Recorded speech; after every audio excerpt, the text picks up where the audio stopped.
আল্লাহু আকবার, আল্লাহু আকবার বলে মানুষ আমাকে আযানের মধ্যে স্মরণ করে। হে নবী, এই আযানের মধ্যে মানুষ যখন আমাকে স্মরণ করে, এই আযানের মধ্যে আপনার স্মরণ করাটাও আমি মানুষের জন্য বাধ্যতামূলক করে দিয়েছি। ওয়াশহাদু আন্না মুহাম্মাদার রাসূলুল্লাহ। হে নবী, এই পৃথিবীতে মানুষ যখন নামাজের জন্য ইকামত দেয়, ইকামতের ভিতরে মানুষ আমাকে স্মরণ করে, মানুষ ইকামতের ভিতরে আমার নাম নেয়। হে নবী, এই ইকামতের ভিতরে মানুষ যখন আমার নাম নেয়, আমার নাম নেওয়ার সাথে সাথে আপনার নাম নেওয়াটা মানুষের জন্য আমি বাধ্যতামূলক করে দিয়েছি।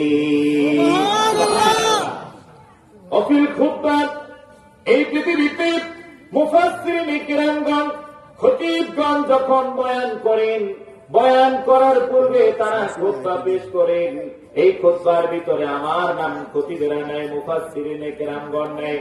আমার নাম নেওয়ার সাথে সাথে আমি আল্লাহ রাব্বুল আলামিন আপনার নাম নেওয়া খতীবদের জন্য, মুফাসসিরদের জন্য বাধ্যতামূলক করে দিয়েছি। শুধু তাই নয়, ওয়াত্তাশাহুদি, আমার নবী